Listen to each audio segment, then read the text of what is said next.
Hello, boys and girls. Greg from the Scary Spirits podcast here to make you another cocktail.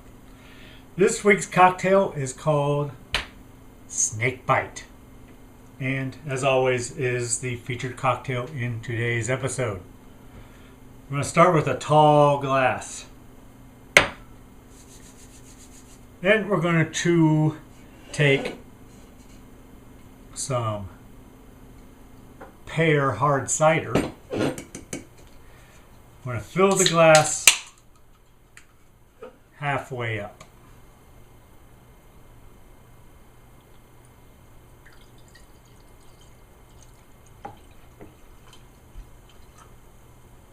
Close enough. Next, I'm going to take some Guinness.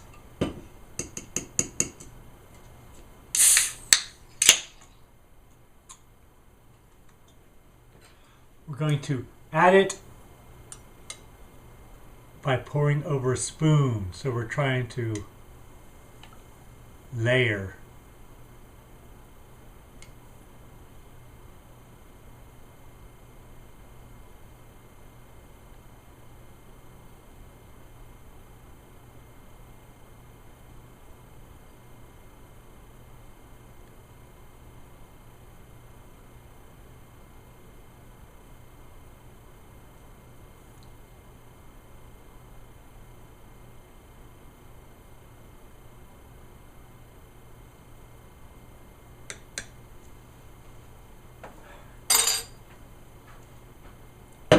Then,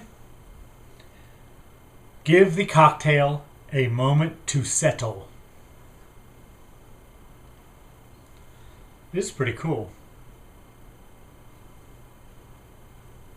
I don't know if you can see that. It's layering, boys and girls. Alright, I think it has settled enough.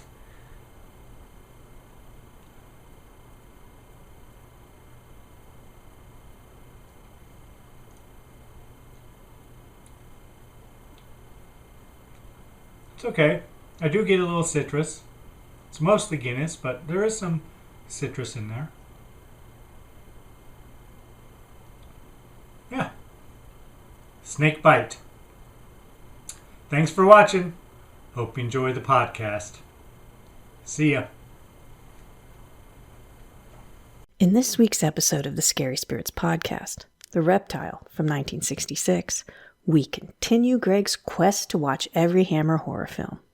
Sometimes I get a little suspicious that it isn't just the horror he's after, but the glamour. I mean, there are 2 Hammer glamour girls in this film. But then again, to be fair, I did choose the Lost Boys for an episode.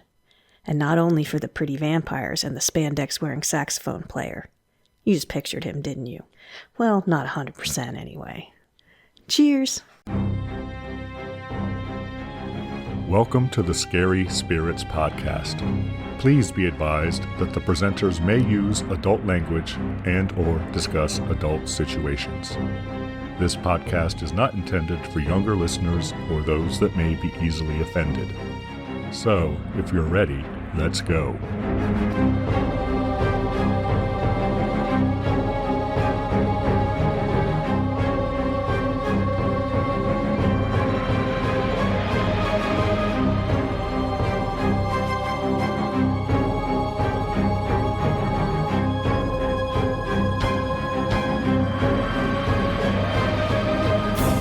Hello, boys and girls. I'm Greg. Hi everyone, I'm Karen. And welcome to the Scary Spirits podcast, the podcast that combines the 2 very different but highly compatible worlds of scary films and alcoholic spirits. What could possibly go wrong? Indeed. How are you, Karen? Feeling ancient. How are you, Greg? About the same, Karen, about the same. We're feeling it these days, people. I'm good. How are you? I'm okay. All things considered, I'm okay. Yeah, you're hanging in there. Karen, was this film my choice, was it? It was. What film did you choose for us? Karen, the film I have chosen is from 1966, a Hammer production Shocking. the Reptile. Which is a little shocking. I know you want to get through Hammer films, but I know you don't like snakes. No, I do not like snakes, Karen. That is the truth. So I'm a little suspicious. Did you pick this for the Hammer glamour? No, I picked it because it was released on March 6th, 1966. No, nothing to do with the pretty ladies in it. No, nothing. All right. It's a Hammer film and it was released March 6th. There you go. Okay. If you say so. All right. I don't know what she's talking about, boys and girls. It's just crazy talk. Do you have a drink to go with it? I do, Karen. It is called Snakebite. Which I thought for sure was going to be a shot, but it is not. So why don't you explain to everyone how to make it? Karen, we're going to need a half a can of Guinness and half a bottle of hard cider. Apple, pear, or a combination like Ace Perry Hard Cider. We're going to take a tall glass and we're going to fill it halfway with the hard cider. I used pear. I couldn't find pear. All I could find was apple. Apparently, I have 2 6-packs of pear cider for when my wife went grocery shopping with you, Karen. You're welcome. Thank you. Then we're going to take a spoon, Karen, and we're going to take the Guinness and we're going to pour it over the back of the spoon. We're going to try to layer it, float it on Which top. I can never do. But what happened this time, Greg? Karen, you knocked it out of the park. I did it. I'm so excited. You're a rock star. Yes. Not to brag. Not to toot my own horn. Toot, toot. And then, Karen, we're going to give the cocktail a moment to settle. Everything needs a moment to settle. It does. I gave it about 30 seconds, actually. And then we serve. And then the final instruction is cheers, Karen. Not, what is it? What's the saliente? Or what is the Irish? Probst. No, there's an Irish. Slanshmallah. Or something. Yes. Means health to you, I believe. I think I was phonetically saying it instead of saying it properly. Irish is a weird kind of, I can't figure it out. It's Gaelic. That's what it is. And I could go into another whole podcast about how I know that. So let's move on. Ooh.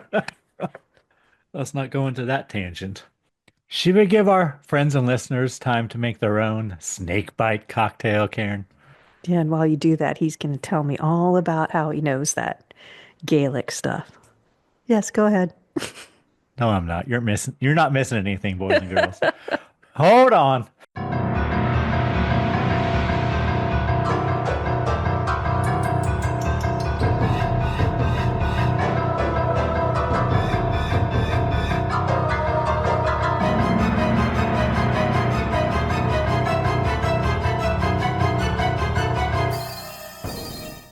And we're back. Yes, we are.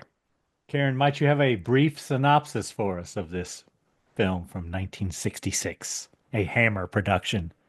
I do. Go on, tell us all the story. In his attempts to uncover the truth about his brother's death, Harry moves his family into his siblings' home. There, he unwittingly becomes involved with a snake-like creature that's terrorizing the village. Thank you, Karen. We are a match. That's a pretty good synopsis. I'd want to watch that movie. Even though I don't like snakes. All right, Karen. Tell us everything you really enjoyed or were pleasantly surprised by in this film. I loved the clothes. I want all the coats that both of them wore. Not just the women, but the men too. I may get into that later. Karen, go on. Acting was okay. Story was okay. Go into a little more on that. Special effects, I liked, not to give away what I didn't like. The creature itself, not so much, but the actual necrosis looking parts of the skin on the people who were bit, I thought were pretty good. 1966. There's one part, not to give away too much of a spoiler thing, but when she shed her skin, I thought that was amazing. It's like, oh my God, I think she shed her skin. So I just, it was a nice surprise. It wasn't there's nothing exceptional about it except that they put it in there. I like that. It was a small cast. I could keep track easily of who was who, which I liked. Definitely sequel potential in the best way not the best way possible because we didn't get a little nugget at the end, but sets were good. It's a Hammer film, you know. That's pretty much all I have. Do you have anything different than that, or do you just agree with me 100%? I agree with you about 90%. Okay. So I wrote, I should just write this from now on. It's a Hammer film when I'm making notes about what I like about it. Because I actually wrote good music, good clothes, good acting, and it is good sets too, but I didn't make a note of that. It's a Hammer film. I have a feeling we've seen that set before, though. But again, like you Karen, said, we might have. really? I was like, I think I've seen this house before, but it's a Hammer film and they're very similar. So I didn't know for sure, but I had a deja vu moment in there. You're very observant, Karen. And we may see it again, Karen. Oh, interesting. I just, in my notes, I don't know where it is, but I was talking into my note and I said, I think I've seen this house before. Anyway, Special effects, I agree. Well, specifically what you said about the necrosis. Was that what you said? Is that the word, Karen? Necrosis? yes, the way they made the skin look black and Yeah, that yeah. was pretty good. Once you said that, I'm like, oh yeah, it was pretty good. That's about it. Story was fine. It's fine. I think I might have liked it just a little bit better if I hadn't known exactly what happened because I did so much research on it. So, and who everyone is, Oh, yeah, I can see it is the characters and whatnot. yeah. It's not shocking, but it is a little bit of a twist. Yeah, and I knew it. I knew it going in. So whatever. Oh, well, yeah, that would take away some of the fun. But that's the sacrifice I go through to do this for you people out there, boys and girls. Yeah, I don't do that for you. Greg thinks about you, the listener. Me, no. Well, you just like educating people, Karen. Yeah, that's what I love. All right. Is there anything you did not particularly care for or were very disappointed in? Well, I don't know if I should be disappointed, but there was no Hammer blood. There's no blood, It's true. which in these Hammer films, we always have to rag on the blood, and there wasn't any. So the effects of the bite, I thought were good. The bite marks were ridiculous when they turn them over. I mean, they've done vampire films forever. They can't make it look more like a bite. That was a little disappointing. There is a Batman moment in it, but it comes so late in the movie. I think they could have parceled out more of the story and given us more of what he was studying and where and why these things might have happened. And it's kind of slow. It's very, very slow through the whole thing. There's a servant in it. I think I know what he was doing there, but I'm not 100% sure.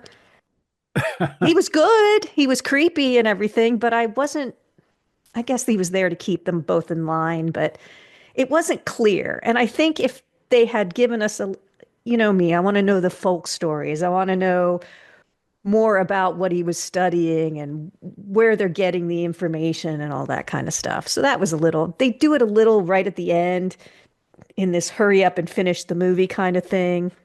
I think that's it. It was slow. Like I kept waiting I mean, it was almost like a mystery trying to figure out what was happening. And I should say, there were some funny parts in it too that I thought that I liked. Like when he goes in the pub and everybody just leaves multiple times. And the pub owner's like, dude, I thought that was kind of funny. But it's okay. I mean, there's nothing exceptional about it. I thought the story was kind of cool. I just would have liked more of the background to it. Because I like that kind of story. I like, the three-headed shark and like, how did it happen? Show me the ceremony. Show me how they did it. That kind of thing. Is there anything you didn't like? So I had one word written down before we started recording. It is slow. That is the word, Karen. It is slow. So I agree.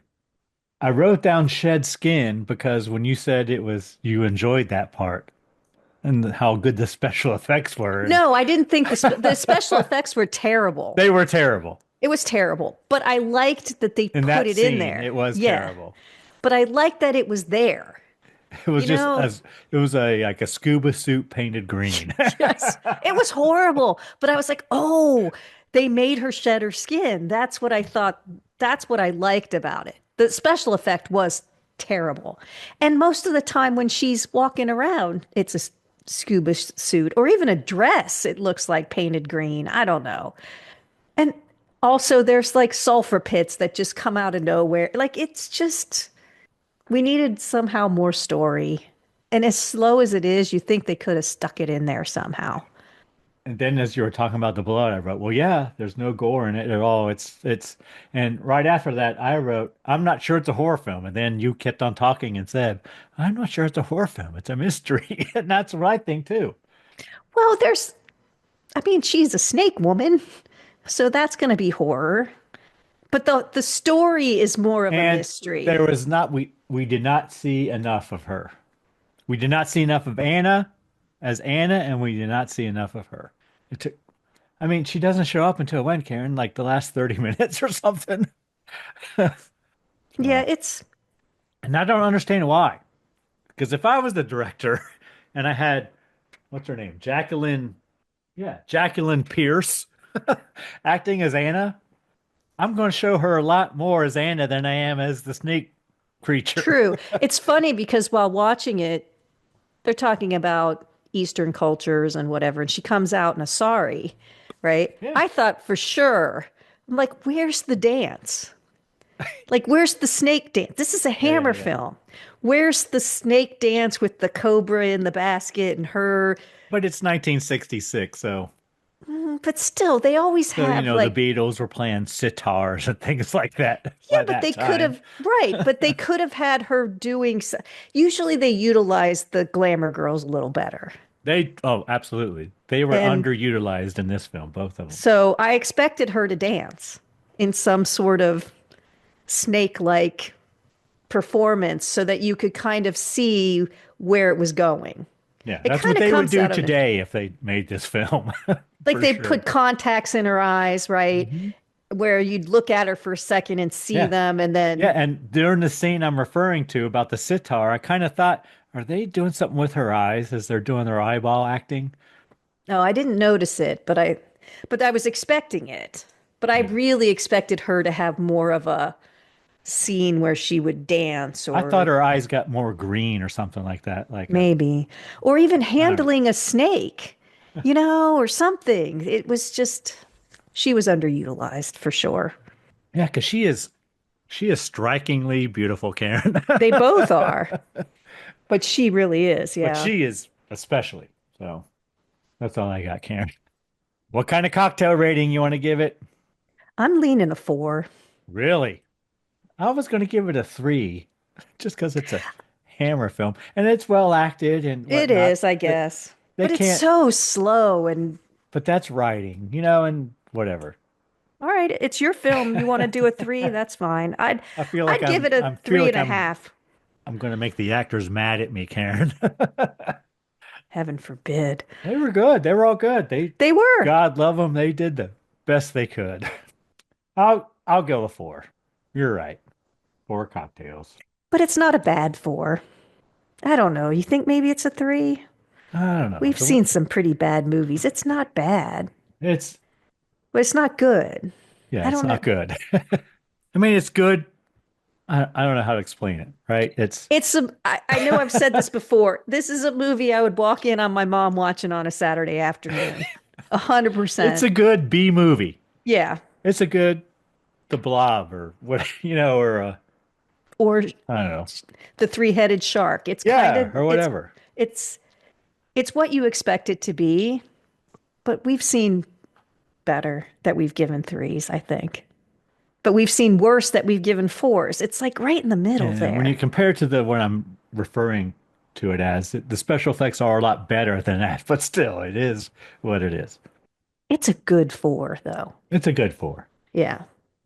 If it comes across, if you're scrolling and you see it, Well, I would I say didn't watch it. think the men in the film were all that handsome. No, and honestly, There's no like real leading man in this. no. And they're all a little one-dimensional, the men, actually.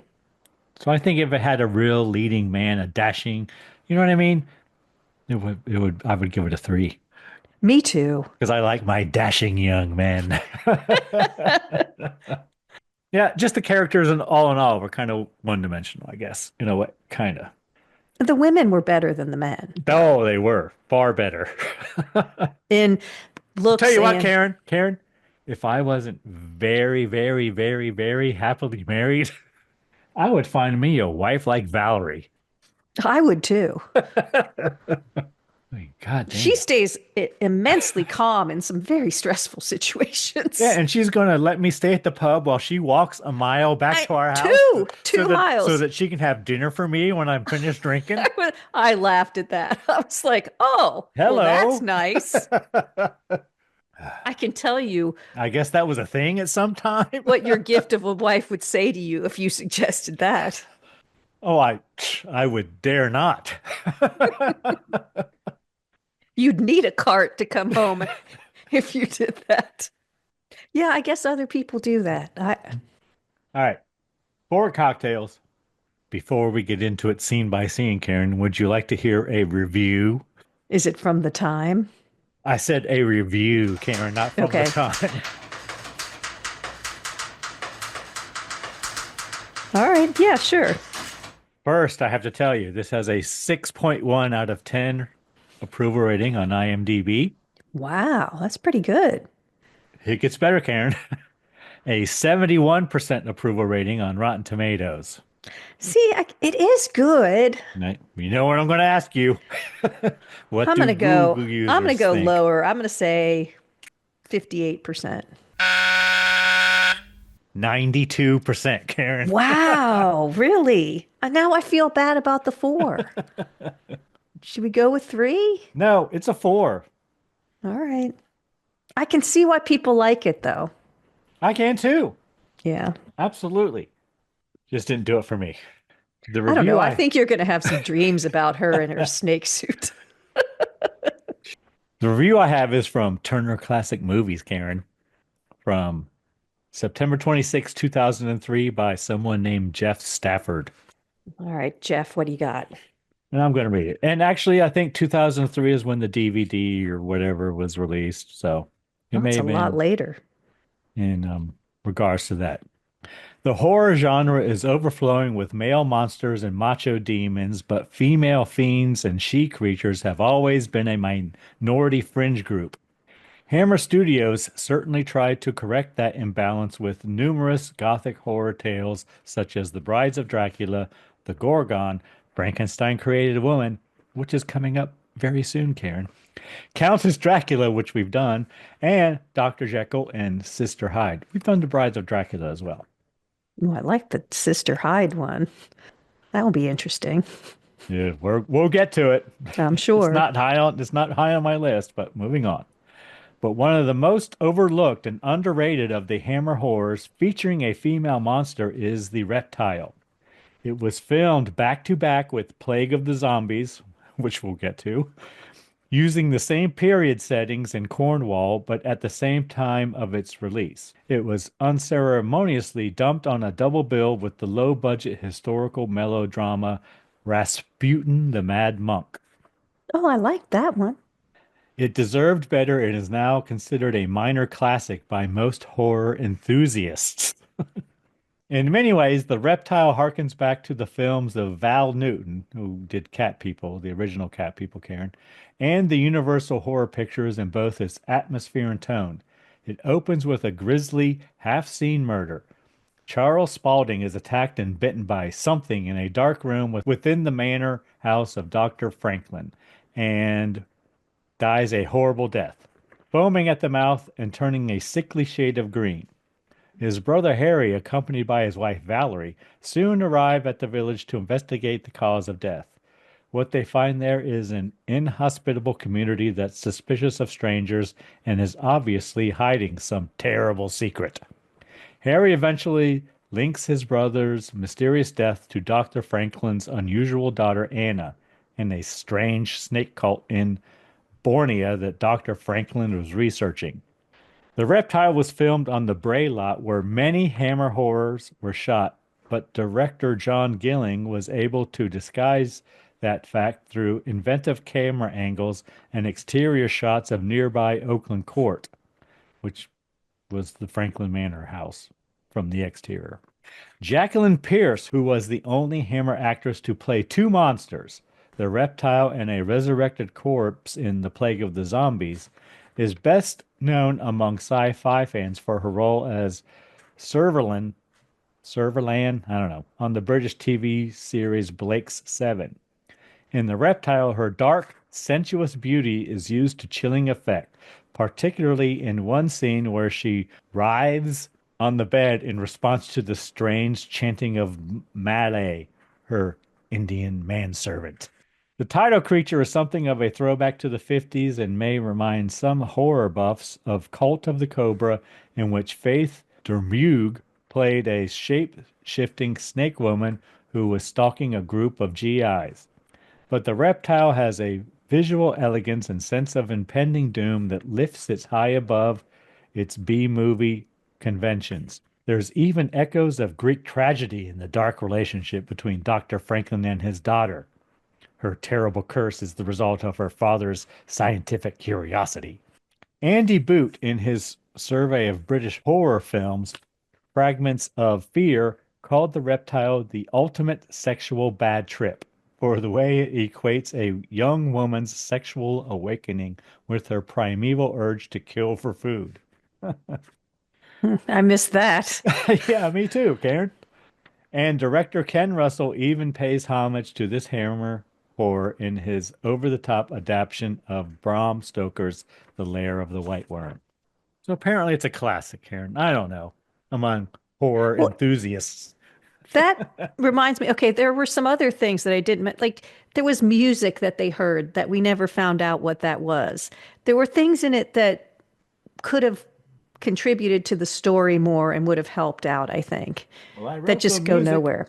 Like, was she inviting them over to kill them, or? Oh, I don't think so. And did she have control over changing, or was it the manservant that was doing it? That's what I mean. There were confusing parts to it. Where was the manservant changing her into it and then killing the people? Was she it was a hard thing to kind of understand the monster itself and who was controlling it, and all. It's almost like she wanted to be found out, to me. Right. But she didn't stay to die. She didn't kill herself necessarily. Maybe when she transforms, she doesn't remember or something. Yeah. I don't know. Yeah. Don't know. But he liked it more than we did. I think we gave it a fair review for the time. Apparently it's a big thing now. 92% of people approve it. And I don't unapprove of it. I would have given it a like probably if I was on Google rating it, but whatever. I agree. I think it's just we have to put it somewhere relative to other ones that we've seen. If you have the luxury of just looking at it on its own, knowing it's a B movie and saying, yeah. And you give it a yes or no, I would say yeah, but yeah, it's not the best horror film it's a B movie. But we've seen so many. It's a pretty good B movie. It is. I would say it's a very good B movie, but it's a B movie, so we can't. It's the brain that wouldn't die, Karen. Well, nothing is. I like that one. Or Attack of the 50-Foot Woman, for that matter. But anyway, I think it's better than the Snake Woman. I guess, and I do like him pointing out that it is a woman in the role. I just wish she had embraced the power. Well, and she had embraced the power somehow, yes, been more like the Snake Woman did. Yeah, been like the villain, taken on the role of the villain. And White Zombie too, Karen. Didn't you pick both of those? I don't know. Is there a pattern there? Interesting. What could it mean? All right, are we ready to get into it scene by scene, Karen? No, I'm not. Oh, You know what? Let's switch it up. oh, okay. We're Because going to do Greg, something different tonight, Karen. well, Greg is analytical, people, in case you haven't noticed. And I he's do been have paying, Excel spreadsheets.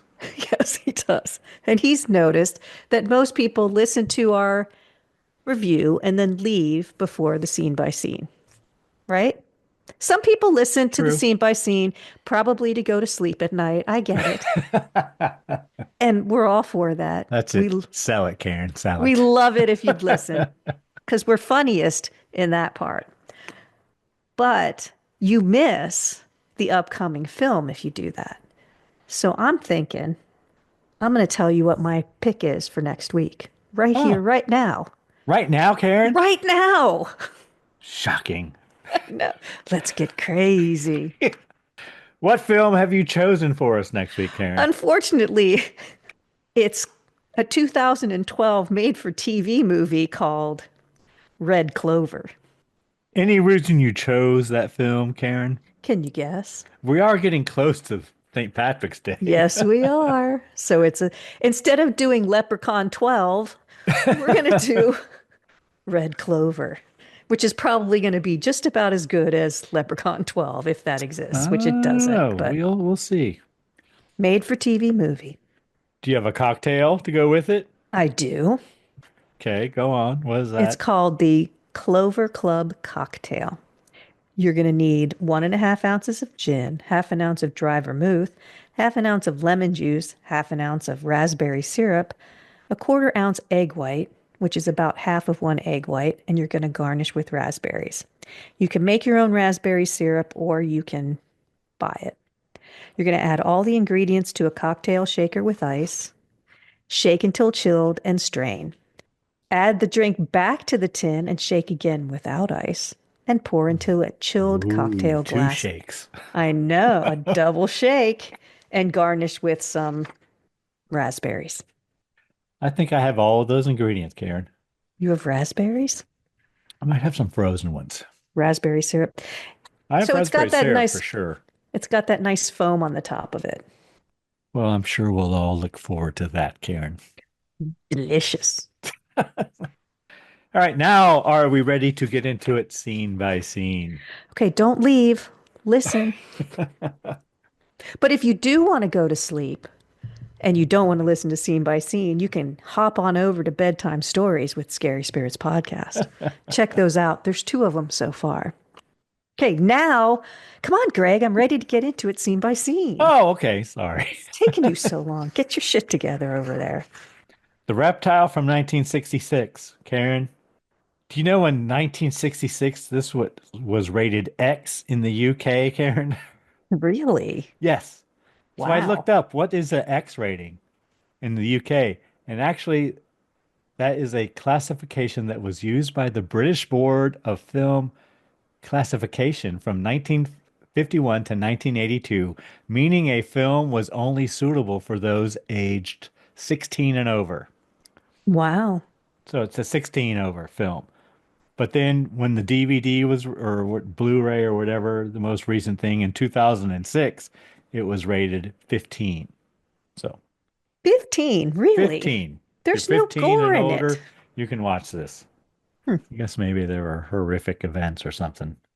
I mean, sure, sort of, but okay. They didn't want to have young kids out there grave robbing.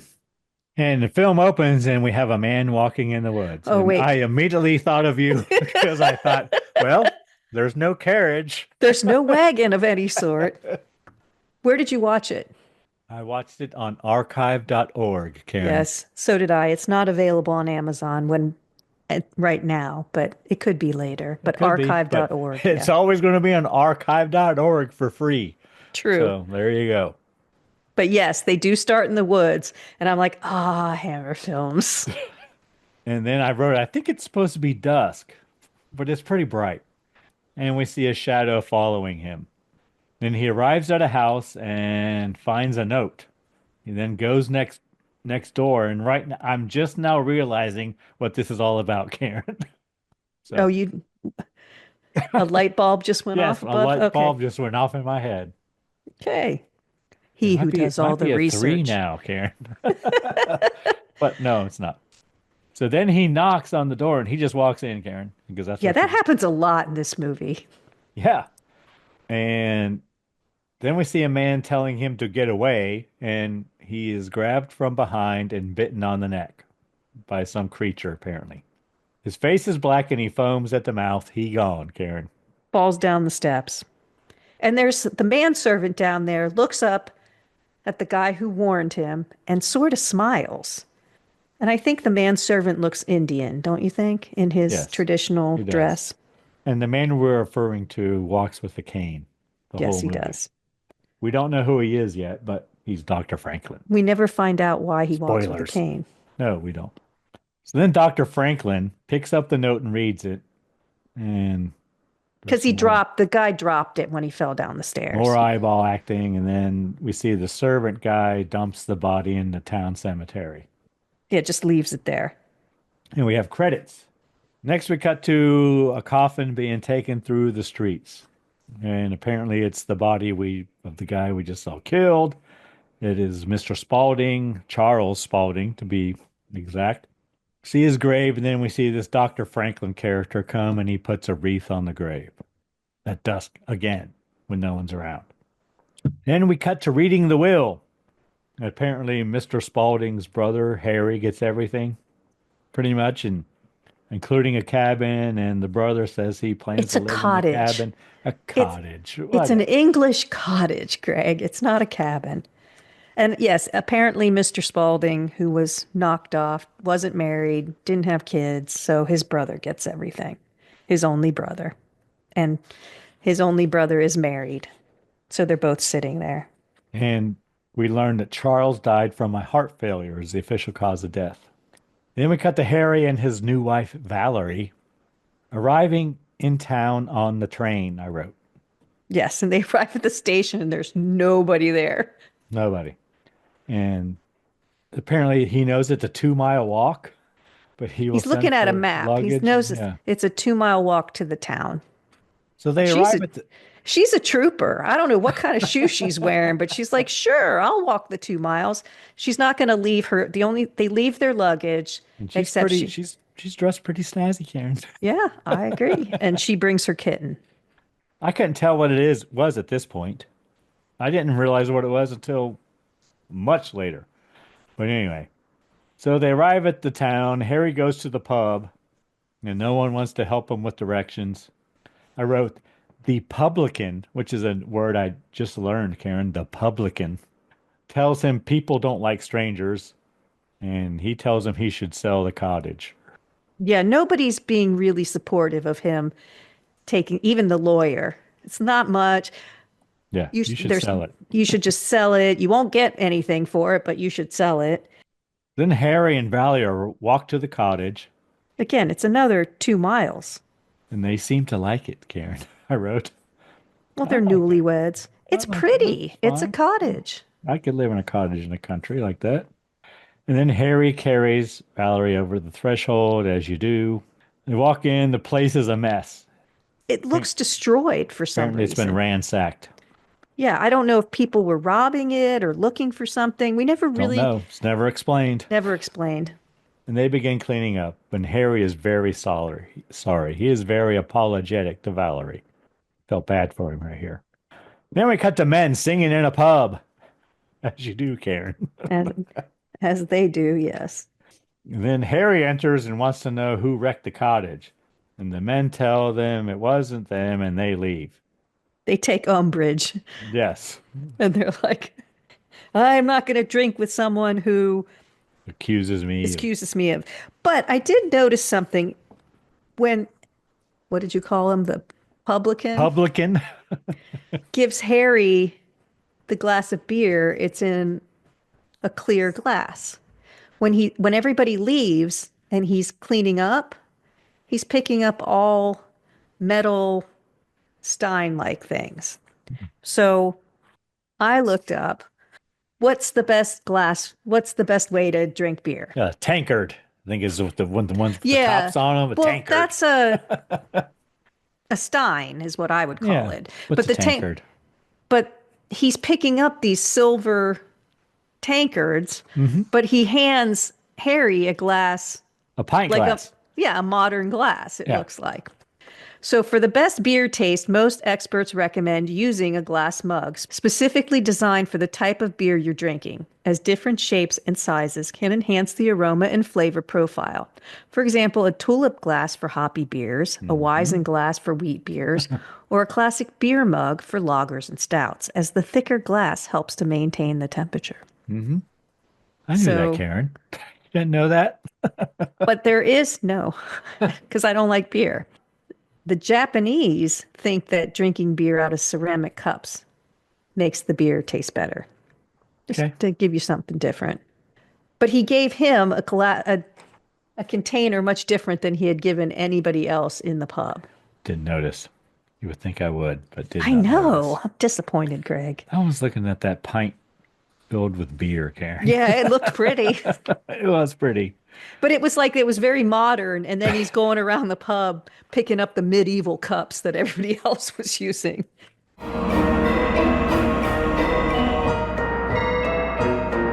Hey, you're already halfway through the podcast. What do you think? If you like what you hear, can you take a minute and follow us on social media? At Scary Spirits Podcast. We're on Instagram, Facebook, YouTube, and Twitter. Thanks so much for listening. Now let's get back to the show.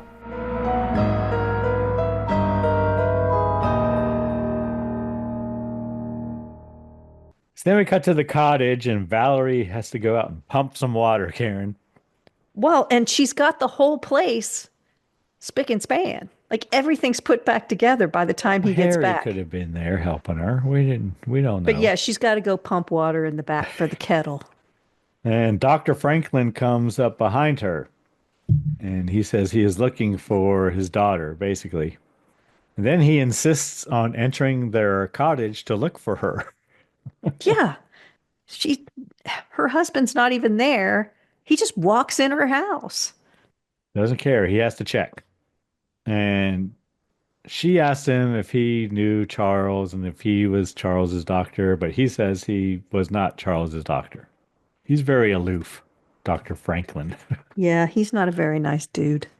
He might be better off he didn't like proclaim himself as Dr. Franklin everywhere he went. But Well, you're allowed. I suppose. Maybe I'm going to start doing that everywhere I go. Yes. Or as my niece, when she was very little, said, she was not impressed. She's like, "You're not a real doctor." It's like, okay. Nothing like a 4-year-old putting you in your place. So then I guess we learned that the publican's name is Tom.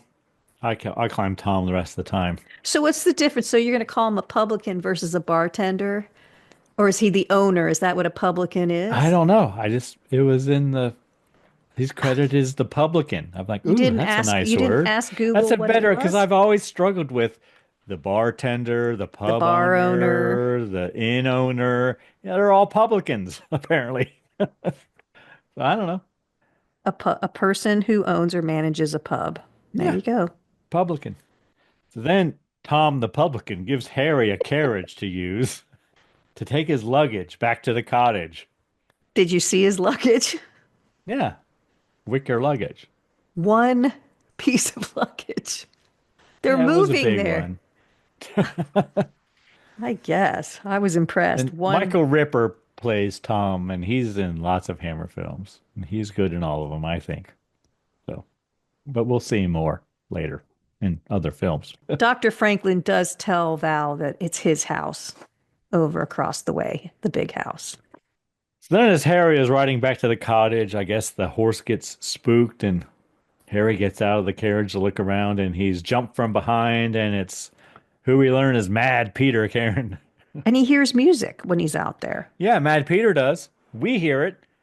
Oh, I don't know that Harry hears it at all. I thought but Harry think heard it. Mad Peter might hear it because he says he does later.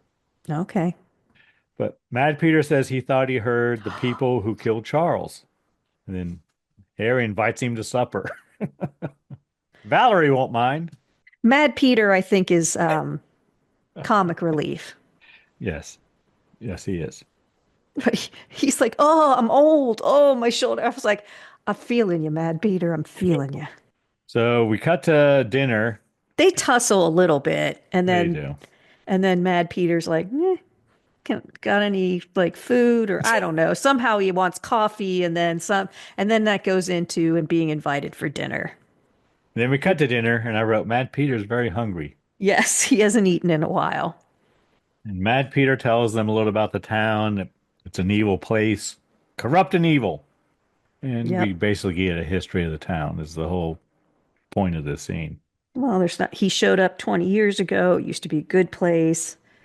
But then, yeah, but see, we don't know. Like, again, did it all start when Dr. Franklin came? Like, they don't say anything.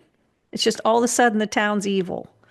And then I wrote, Mad Peter hears a flute question mark, because I'm not sure, because we hear it, and he seems to hear something the same time we hear it, but no one else does.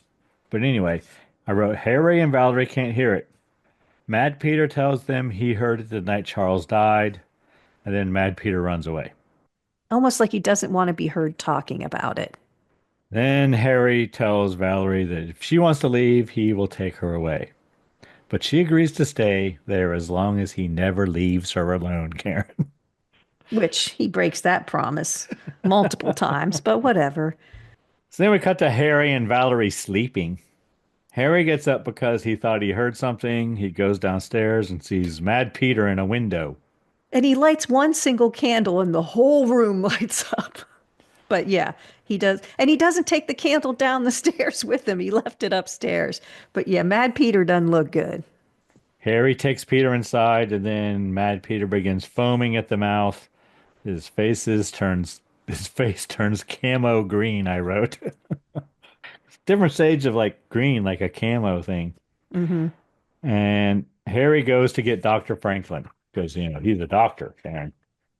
I Dr. thought Karen. she went to, no, he does because she Harry told him. does. Yeah, she told him that the doctor came into the house.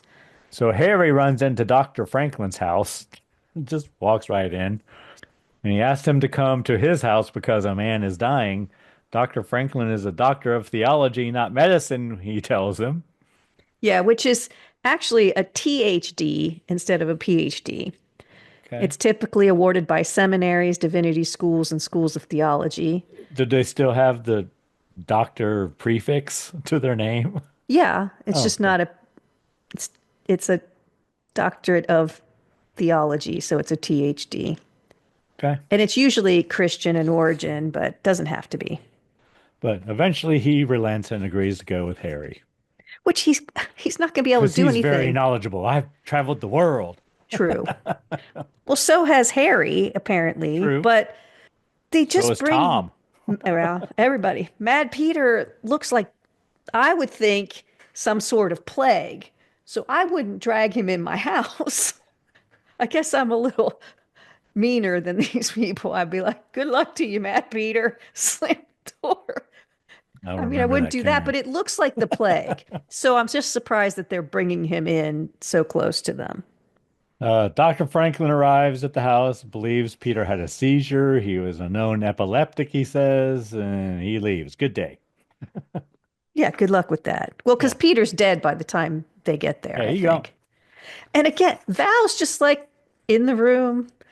I mean, if someone I just had dinner with showed up like that at my house, I think I'd be a little hysterical. I'm not the person you want in a crisis, I guess, because she was cool as a cucumber, waiting for Harry to come back with a dead person in her house. Like, well, you're too late.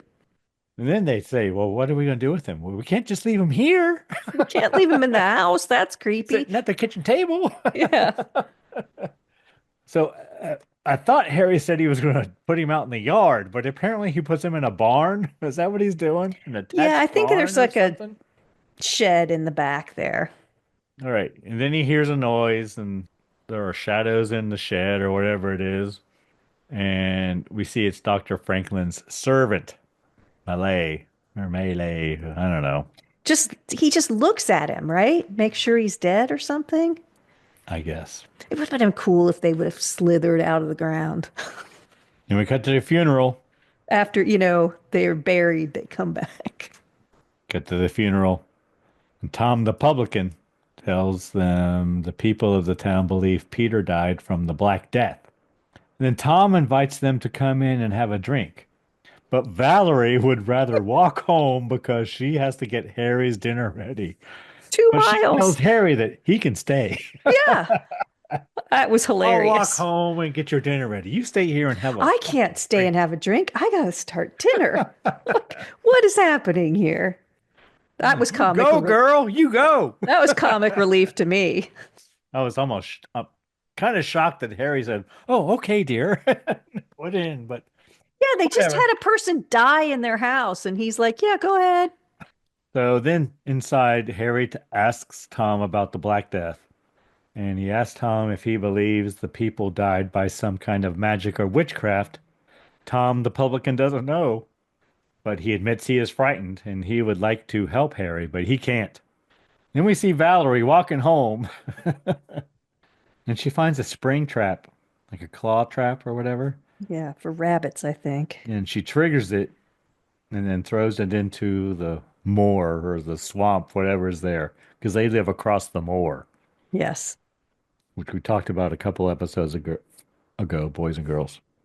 Then Valerie enters the house. Well, And the servant watches her do this. He does see her do that. yeah, Wait, before we go any further, was your sound off when you watched it? I didn't notice it. Mine was way just, off. just a little, maybe. It was I didn't funny notice because it. I would hear the dramatic music before the scene would happen. I'd be like, oh, something's going to happen. It wasn't simultaneous. It was preceding my action. So it'd be like, dun, dun, dun. And there would still be like her walking across. I don't know. Like, and then I was like, oh, something's coming. But then Valerie enters the cottage, and there's a woman in there arranging flowers. And Yeah. we And learn they're all tropical flowers, actually. But looked they very are, tropical. because I did see some poinsettias, which are tropical, but It looks like mostly, I don't know what time of year this is supposed to be, but it don't look like the summer. no, it's supposed to be cold out. That comes back later. So Yeah, true. most of them are lilies. So lilies can symbolize death. A lot of times you'll see them at funerals, but they also represent rebirth, purity, and innocence. This doesn't really have anything to do with the film. At the time, I didn't realize that they were all tropical flowers. Then I see later as the film goes on why that would be so, because their house is very warm and all those things. They keep the house warm and all that stuff. But I noticed they were tropical, but I didn't notice that the reason for that they were in gardens in the Himalayas over 3,000 years ago. They appear in a wide variety of colors.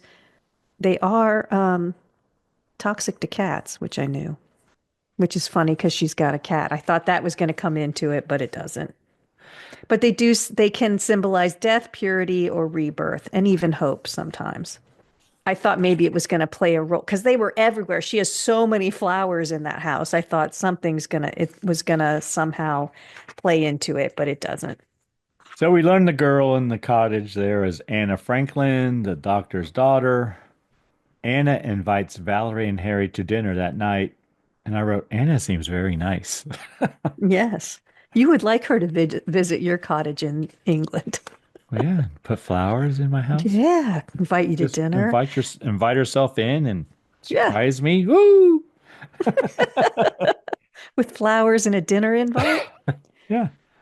But then Anna goes to pump water for Valerie.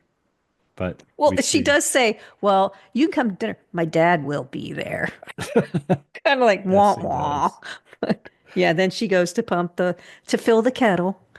and we see the father's servant there, Malay, whatever. And Anna goes to leave, but her father is at the door. Yeah, she runs back in the house and tries to go out the front door, but her father is there.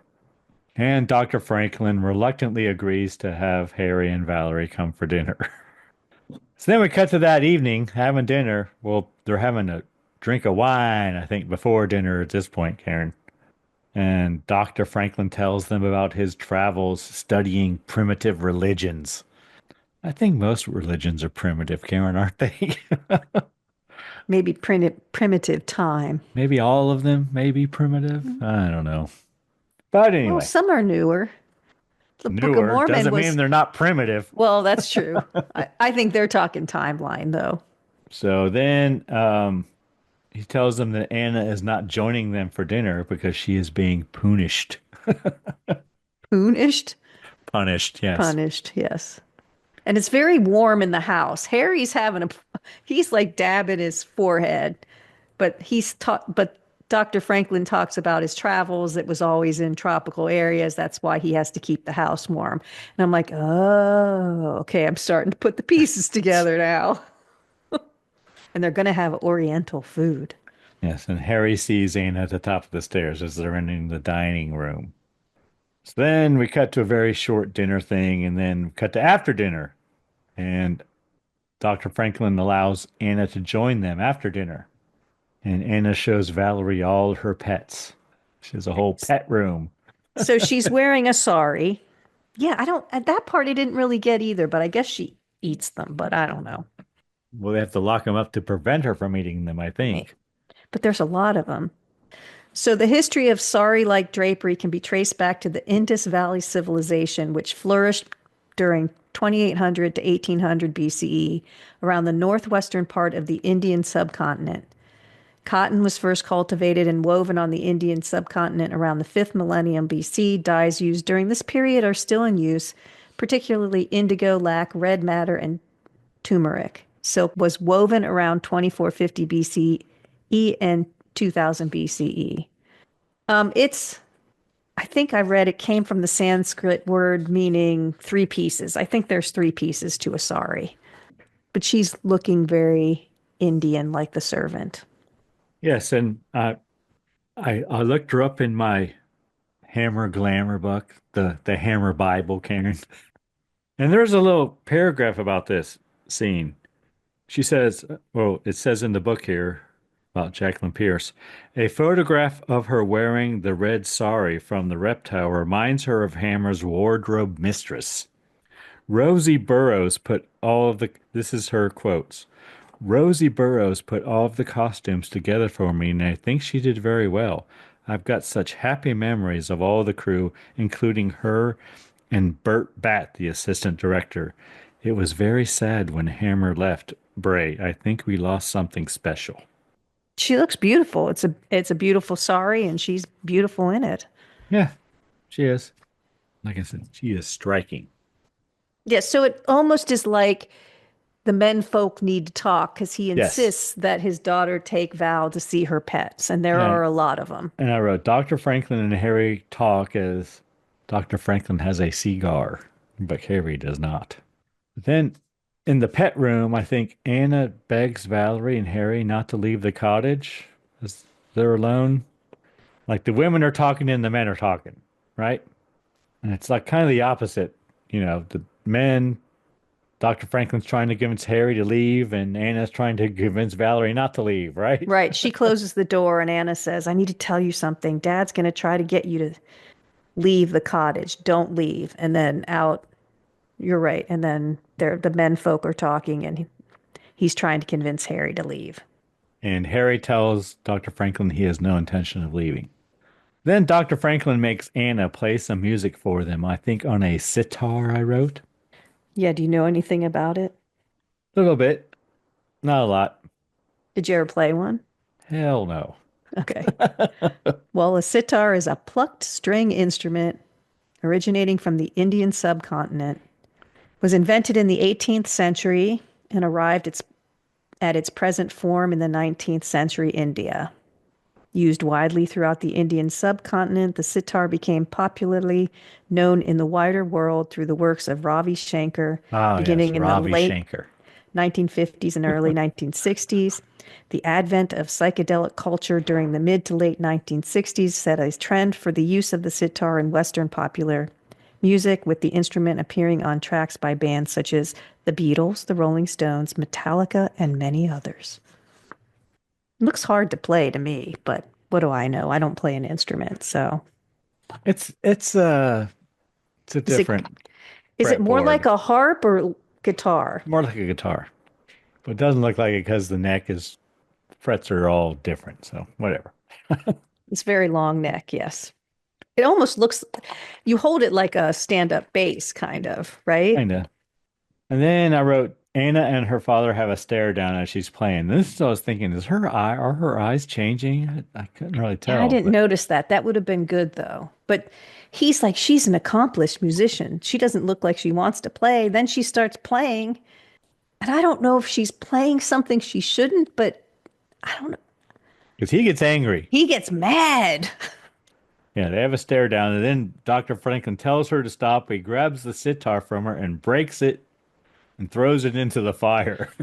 So what was she playing that was so upsetting to him? Stairway to Heaven. I don't know. That would have been upsetting to me. But maybe you're right. Maybe her eyes were changing and I didn't notice it, and he was getting upset by that. That makes more sense. But I'm like, what's she playing? Why is he mad? Then he sends Anna away, and Harry and Valerie leave. Like, okay, Yeah. thanks, bye. Bye. Thanks for dinner. Awkward. Yes. I think we should go now. Thank you all for coming. So then the servant man enters Anna's room with a cat and gives it to her. It's a kitten. Yeah. A black kitten. I was like, oh, they stole her kitten. And she begs for it. And then I'm I like, didn't even know that at the time. I didn't know because I didn't realize it was a cat in the beginning. it's like, is she going to eat it or does she really like pets? Because she begs for it. So I think she was going to eat it. And then next thing I have is Valerie's cat is missing. In case you're like me and didn't realize, oh, Valerie's cat's missing. Okay. But they Then, decide they're going to stay even though there's weird shit going on. yeah. Then we come back to the Franklin house, and Dr. Franklin goes to Anna's room and grabs the cat from her and tells her to pack a bag. They're leaving, and then the servant says they're not going anywhere. And she's in a very flimsy nightgown. I thought you might notice that in this scene. The white nightgown makes an appearance. I mean, she and Valerie both are in nightgowns, and they weren't, I didn't really notice. So they weren't exceptional, Karen. No, but the white nightgown is making an appearance. That's all I'm saying. Yeah, I guess. Then Tom the publican brings Valerie and Harry more things they might need. And then he agrees to help Harry. You know, just thinking of it, because my name is Karen, instead of saying, I want to speak to the manager, I should go somewhere and say, I want to speak to the publican. Bring the publican out here right now. All right, go ahead. We'd have to be at a pub, Karen, I think. Well, but there's some pubs. Okay. So then Harry is to meet Tom that night at his place. As late as possible. So I'm like, he's going to leave her. That's what he says, as late as possible. Yep. And it's a dark and rainy night, Karen. Dark and stormy night. It's storming, yes. Harry arrives at Tom's house, and Tom has the body of Mad Peter right there in his dining room, apparently, or whatever it is. He's dug up Mad Peter. All by Tom, himself, yeah. Tom shows him the marks on Peter's neck, and then he says they need to dig up Charles to see if he has the same thing or whatever. So then we cut to them putting Peter back in his grave and digging up Charles. That'd be hard to do. I wouldn't want to dig up my sibling. Cut to Valerie at home. The servant's watching her, the manservant. Yeah, that was creepy. That I never. I'm surprised they didn't do the lightning to light him up in the window, but he's staring in the window watching her. But nothing comes from that. Valerie finds a letter in the mail slot of their door. Back to the graveyard to dig up Charles. He has the same mark on his neck as Peter. And they both recognize the bite as that of a king cobra because they're world travelers, Karen. Yes, Both they of them. are. So it just occurred to me that it's the servant that's putting the notes there. Maybe. I thought it was Anna? Anna, but I think it's the servant because he's the one who's there. He's setting him up. So next, Harry arrives at home. Valerie gives Harry the note she found, and it says, "For God's sake, help me, Anna." Then we come back to the cemetery. Tom is still there for some reason, but Dr. Franklin arrives and places a wreath on Mad Peter's grave, and Tom hides. Go back to the cottage. Harry tells Valerie he's going to get Anna and bring her back there. Harry runs over to the Franklin house. Harry finds a window and enters Dr. Franklin's house. Everybody's just going in everybody's house. He enters Anna's pet room and he finds Valerie's cat locked in a cage. So then he walks into an adjoining room and he trips over a ottoman and faces a king cobra statue or some shit. I don't know. There's a lot of rats and bunnies in addition to Katie the cat. So then he calls for Anna, and the manservant watches as he walks through the house. Then we hear Dr. Franklin yell to Harry, "Get away!" just like we heard in the beginning of the film. And then a snake-like creature comes up behind Harry and bites him on the neck through his collar, Karen, which I thought might have been significant, but apparently it might not have been. I don't know. Harry runs away.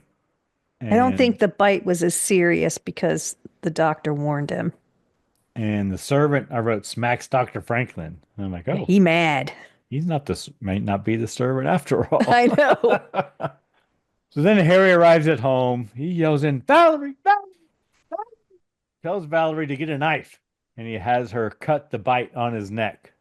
Cut it deep, he says. Yeah, I thought she Right was on going my to jugular. suck it cut out. it deep.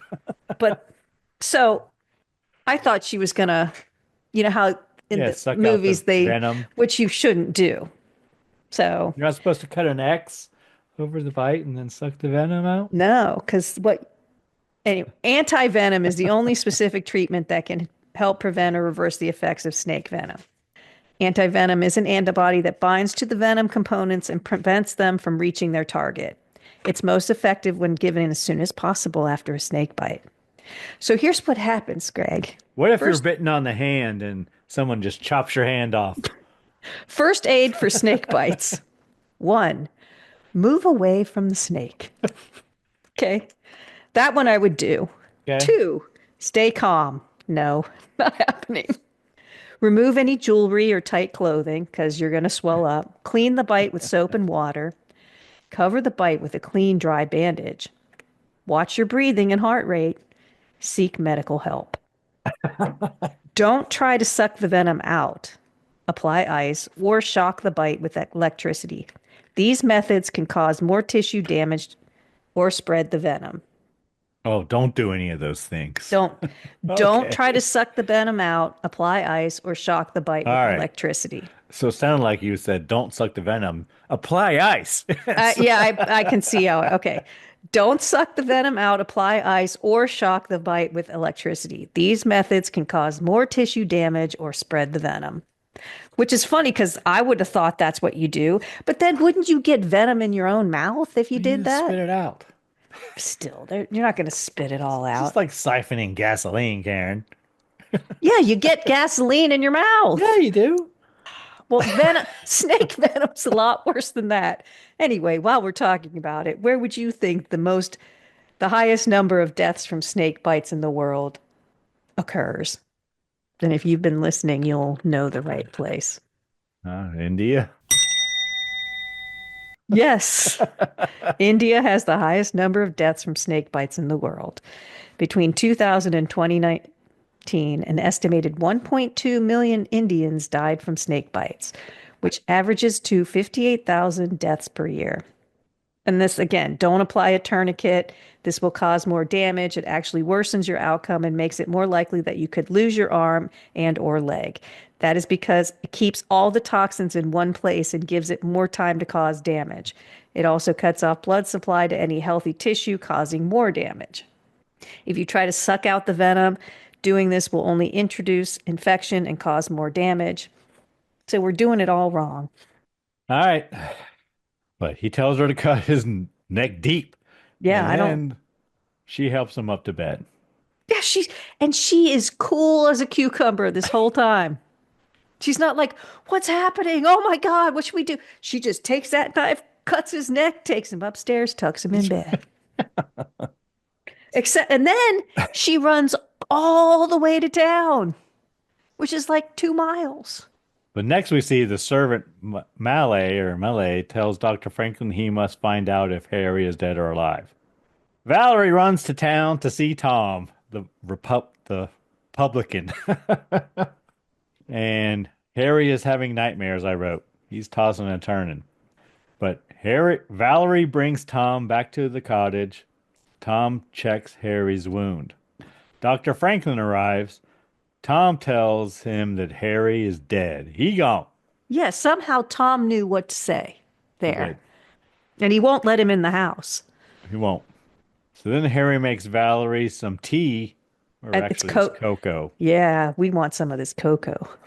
and tells her to sit down and tell him everything that happened.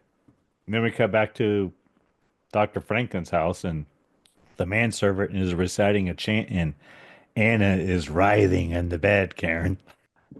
But back to Tom adding a little something something to Yeah, the next thing I cocoa. have is Tom Yeah. puts something in their drinks, gives one to Harry, and has the other for Valerie. Yeah, and he tells her later, I He think does. He has to that leave it's and go to the pub, but he tells her to drink the cocoa and that there is something special in it to help her relax. yes. He just drops it in, pulls it out of his I should have pocket. found a drink like that, Karen, I for this. know. Be all relaxed with our cocoa Dr. Franklin goes to Anna's room. room, finds that she is not there and she has shed her skin. Yes. Molted. 'Cause he tries to beat her, but she's gone. Just her skin is there. Really. I thought he just got mad. So then Dr. Franklin descends down into a cave, and I wrote bubbling froggy's fog. Yes. And there's tropical flowers all over the house as he walks through the house. But yeah, he goes in the basement. He later calls it a sulfur Yeah. spring or something. Oh, yeah. But yeah, it's bubbling and there's Froggy's fog. And Anna is there, apparently covered in a blanket. Next, I wrote Valerie did not drink her cocoa, and she has gone to find Anna. She finds Because the same, she read the note. yeah, she finds the same window that Harry entered, and then she finds Dr. Franklin asleep in his study or whatever. Dr. Franklin gets up and takes a katana I wrote from the wall, so a Oh, sword, I called it a sword. and Dr. Franklin makes his way back down to the cave. So she's left her husband, who looks like he's dying from the Black Well, Plague, he left her. but he's dying, could be dying. She just leaves him and goes off on this adventure. She's badass, I'll tell you, you know. So then Dr. Franklin goes to like slice Hannah with the katana or whatever, but Valerie's cat cries from its cage and stops him, and he takes the animals from their cages. Yeah, He I don't know. releases all the animals down I there. don't know And why he couldn't do that after he killed her, but I don't know. whatever. So then the manservant, Malay, arrives at the cave just as Dr. Franklin is about to stab Anna. Manservant tackles Dr. Franklin and drops his lantern, igniting the basement on fire, or the cave on fire. Lots of fighting. It's a pretty long scene. Yeah, they struggle and they have each other by the throat, basically rolling around and round. Each other has their hands on each other's throats. One almost goes into the sulfur pit, then the next one almost goes in. Valerie arrives. Dr. Franklin tosses the manservant into the Froggy's Fog sulfur pit. And Dr. Franklin runs after Valerie. He eventually catches up to her, grabs her, and locks her in his study, and tells her all about Anna. There was a secret society in India, the Snake People. Anna was kidnapped and returned 3 weeks later. Because he found out their secret. So this is his punishment. They turned Anna into one of them, and every winter Anna sheds her skin like a reptile and goes into a deep sleep. Then Valerie notices there's smoke coming from under the door. There's a fire. Yeah, they're all very calm about the fire that's going on down there. She wants to be let out. Dr. Franklin says the fire will keep Anna warm. Tom the publican arrives back at the cottage and finds that the cocoa has not been drunk. And then he finds the note. Cut to Dr. Franklin's house on fire. Valerie bangs on the door and yells for help. Anna gets up from under the blanket. She leaves the cave. Dr. Franklin locks Valerie in the study and tries to get away. Anna grabs him and bites him on the neck. He gone. Is that a Greek thing? Is there a thing such as a daughter killing her father? I'm sure there are, but it's more the sons that kill the fathers. Then Tom and Harry run into the house. Well, no, Tom breaks the window, because Anna's coming into the study. She enters the study. Tom breaks a window and the cold air comes in, and that kind of freezes, no pun intended, Anna. Like she can't function. Anna tries to bite Valerie. Tom smashes the window. Valerie says, "It's cold." Then Harry runs through the blazing house looking for Valerie. Harry finds Valerie and tries to get her out of the house. Valerie hears the cat and goes back and grabs it. I'd do that. They leave and watch the house burn. Credits, the end. I like how Anna said, "It's cold," and then she collapses. Yes. And the tongue was pretty funny in there, the little reptile tongue that she had on the end of her own tongue. I'm not sure I noticed that. I wonder what you were looking at instead. Yeah. She was a snake woman. I don't know. Her eyes, probably. Or she was wearing a fine-fitting dress. She was. That was my implication, but I Now wasn't going that to you bring it up mention if you hadn't noticed. Now that you mention it. All right, Karen. Any comments on the Snakebite Cocktail? I know you do not like beer. Actually, it's better than I thought it would be. When you first described it, I thought it's going to be horrible. Would I order it? No. But it's okay. And if you like Guinness, you're going to like it. Mine has evaporated, Karen. I have a little left. It's not bad. It's not bad. It's much better than I thought it would be. Guinness is a stout. I'm not a dark beer guy, but it grows on you. The more you drink it, the more you like. I used to like it in college when I liked the dark stout beers better, but they were too pricey. They were not the 20-cent beers, the quarter beers you could get. But Guinness is actually kind of low in alcohol and calories. That's surprising. So it's not bad. Yeah, you definitely get the citrus and all that. It's kind of like, Throwing an orange in it or chocolate something. orange. Yeah. There you go. Anything we learned today, Karen? We learned what to do and what not to do for snake bites. Talked about saris. India has the highest number of deaths from snake bites. A little about the sitar, lilies, the THD, and what glass to best drink your beer. That's all I have. Is there anything else? No, I'm like, wow, that's quite a list, Karen. Oh, and what a publican is. Republican. Yeah. Yeah. I didn't know that till this movie. I'd never heard that before. I really like that word. I'm going to use it as much as I can.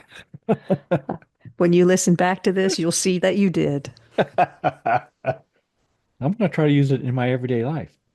As go you to should. like a bar and say, "Are you the publican?"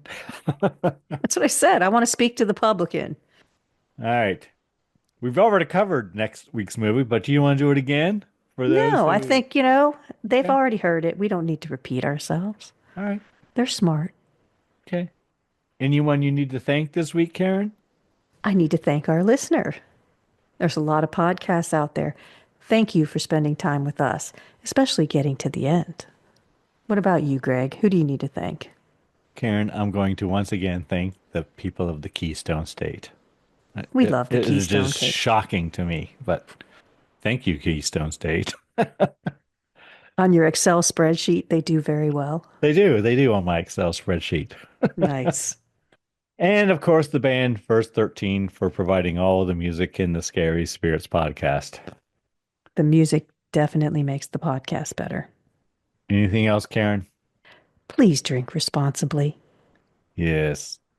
Hey, it's Karen, and I'm here to talk to you about getting social with us.